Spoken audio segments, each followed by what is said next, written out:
Hi, this is Dr. Steven Eisen from Cure Your Dog's Cancer.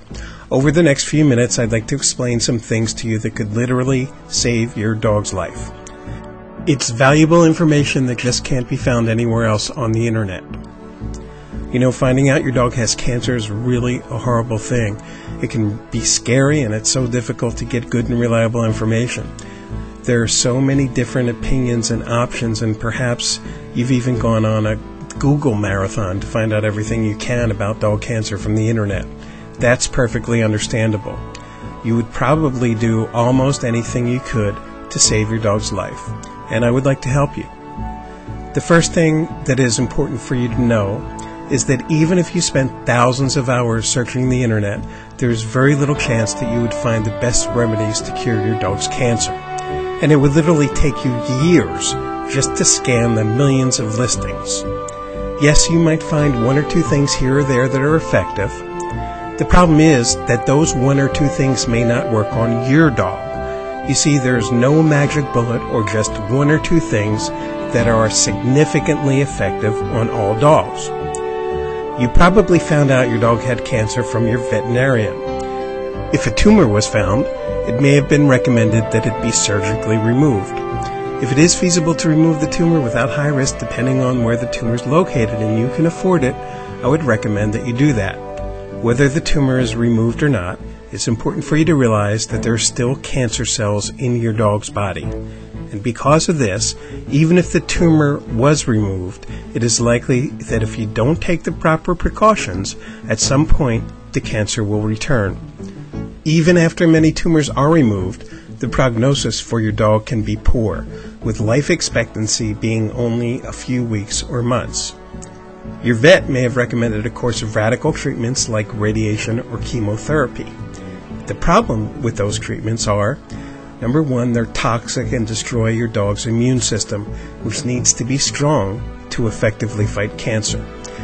Their effectiveness is also very limited. If a dog undergoes these treatments and lives for 8 months, in vet speak, it's called a cure, even if your dog dies from the same cancer in 9 months.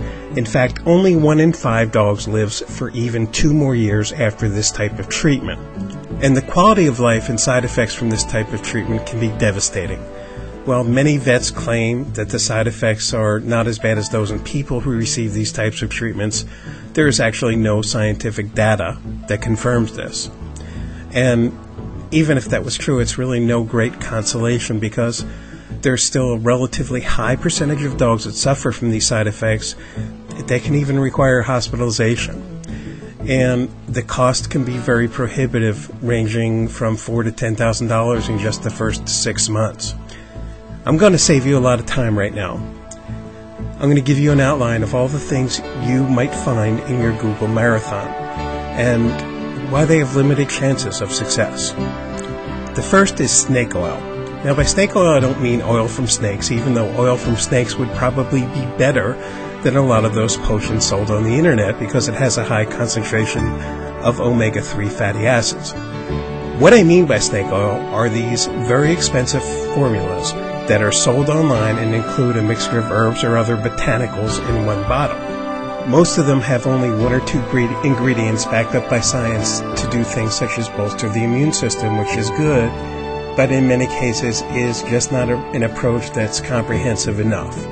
Most of the ingredients have little or no scientific evidence of effectiveness for dog cancer at all.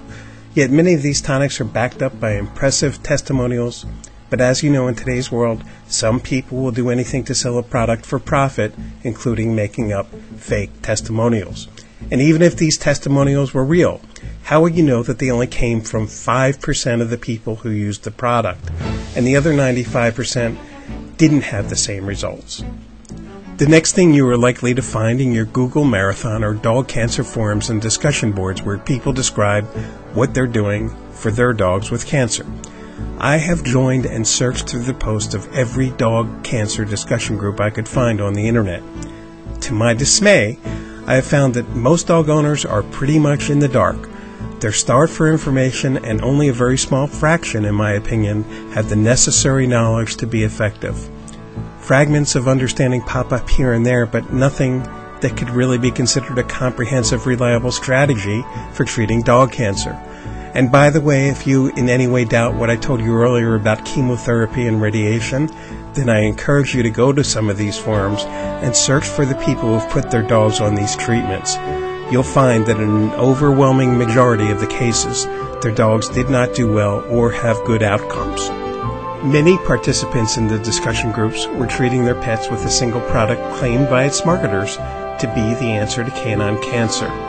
They had hoped that they had found the magic bullet, a perfect remedy that works in all cases.